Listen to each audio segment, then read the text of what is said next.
Is Berger Paints. So let's chat about their earnings and what really is the outlook going forward. Abhijit Roy, the MD and CEO, joins us on the show right now. Abhijit, hi, morning. Good to have you on the show.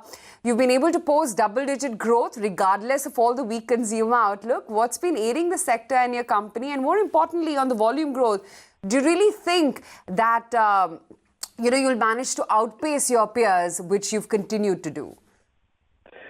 Yeah, so the volume growth has been good given the scenario. So we did double-digit growth in terms of decorative, which is about nearly about 10% in terms of volume. Our value growth was around 5 in case of decorative paints, but pulled down a little bit by the automotive, which continues to degrow. So overall, therefore, the value growth came down a little bit from that 5% level. As far as the earnings were concerned, that was pretty healthy, primarily on the back of raw material softening and also a little bit of mix change. This quarter being now, because what we are talking about are the Okay. On the volume front, once again, you managed to outpace your peers. What's the outlook going forward now? What are you anticipating in terms of maintaining that trend? And, in terms of sort of which segments you feel will also drive that? So we see that the protective coatings is growing reasonably well, which is where we are a leader actually in India. So that particular segment, because of the infra spending, we probably will continue to do well. As far as the decorative business is concerned, there is volume growth, which is reasonably good given the current scenario. But that needs to improve further. We have introduced a few new products which seem to be doing quite well in the market. So we are hoping that we will be able to tide over this current situation. With so much of volatility in crude, how does your life change? I mean, now that crude has come down, RM cost will also come down. Would you be looking at cutting prices? No, I had mentioned this earlier also, Nico. I think these prices keep going up and down, and based on that, you can't keep changing prices. This is not a share market operating that every day it goes up and down, because it needs stability in the marketplace. You can't keep cutting rates and increasing rates at whims. So therefore, we look for a stable price. Earlier when it had gone up, the question was, what happens now? Will you, raise the prices? Now it has gone down. The question is, will you drop the prices? I think, a trend has to be seen. If it is within this broad band, we will remain at these price levels. So therefore, this will add to the profit. Some of it might be plowed back, in advertisement, promotions, etc., to shore up volumes. Could you tell me what's the decorative volume growth that you've clocked for Q3? Around 10%. Okay. Also, Abhijit, we've been chatting with your peers and observing their numbers as well. The one trend which is emerging is that low-value products are seeing higher sales. What is your own sales mix right now? And is that a trend that you're also witnessing? No, really, for us, actually, it's the reverse, Actually, the low-value products went down a little bit for us, especially the distemper segment. And we did, much better in the premium products. What about the automotive business? You do get a large part of your growth business from the auto sector. That sector has not recovered. So can I safely say that there is no reason to get excited about at least that vertical? Yeah, so auto, continues to be in trouble. It's only about 10% or 8% odd, in our overall portfolio. So it's not very significant. But it is a problem as far as that business is concerned, and we have not seen any upturn in that particular vertical. Picture for the entire company, including the decorative and the auto business, do you think the double-digit growth is here to stay? Well, that's a difficult call to make. As of now, we can only put in our best effort and hope that, we will be able to sustain the volume growth. You've reported good numbers for a quarter which was extremely challenging, both in terms of demand, liquidity, and also sentiment. Things have improved. We expect a rural recovery. It's no longer gloom or doom on the streets of India as it was in the month of November and December. So, sentiment plays a very large role, Abhijit, in the way how decorative and the paint industry moves. If sentiment has improved, then business should also improve. So, we are hoping for it. February, March, we expect that, business can go up further.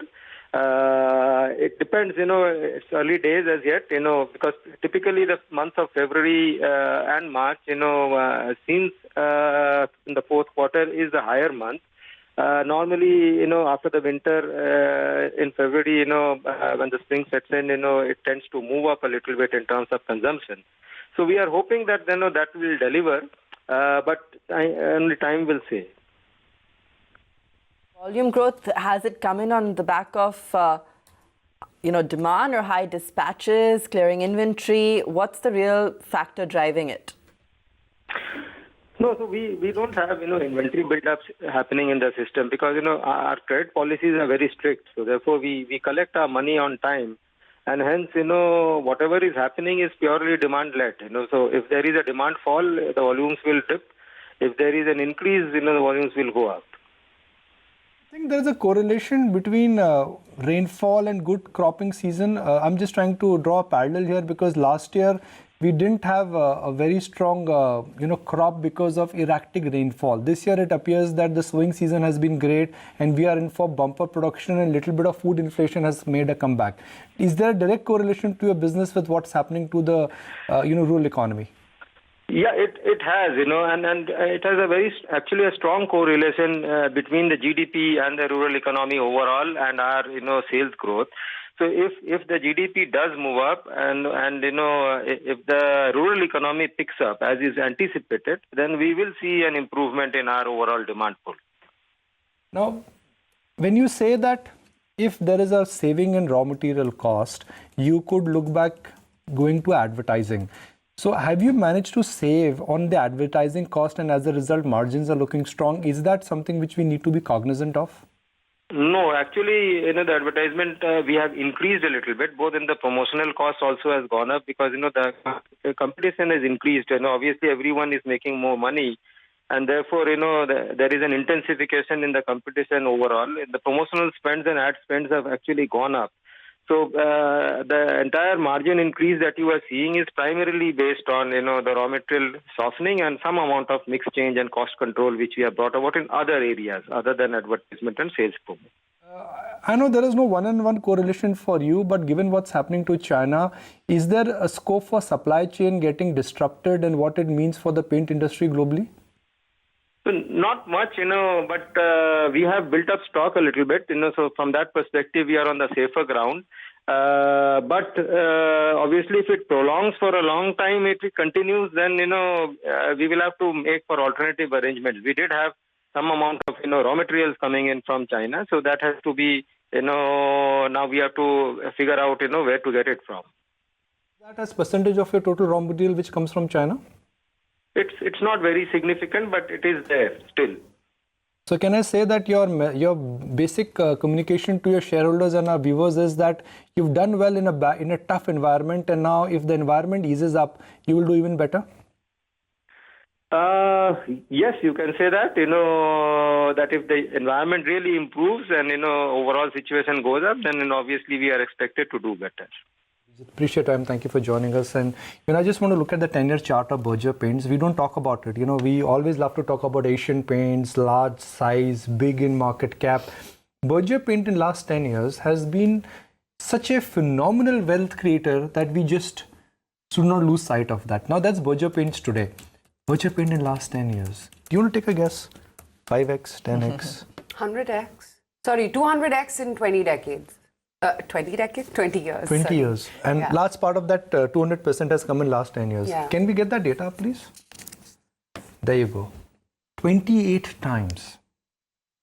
28 times. This is not 28% or 280%. This is 28 times for a business which is a simple business. Painting. Paint your house and feel good. That's the kind of, that's the kind of wealth which has got created in some of these simple businesses. Relaxo, So Mubina's Bata. correcting us here. She's saying Berger is actually the best performer in the last decade. Best performer. Yeah, best performer. I'm guessing that's within mid-caps. Must Let be, me no, just I mean, check no, it out. Bata has done much better than that, and Relaxo has done much better than that. Must be within the painting basket. I mean, they must have done Better better than Asian Paints, of course. Yeah, of course. So Asian in Paints, the category then. Yeah, because see, Asian Paints got re-rated, let's say, post 2008, 2009. That's the time market really realized that you need to move into a formidable franchise like Asian Paints. And when Asian Paints got higher, everyone said Asian Paints is expensive. Let's look at the number 2, and that's the time Berger got re-rated. Yeah.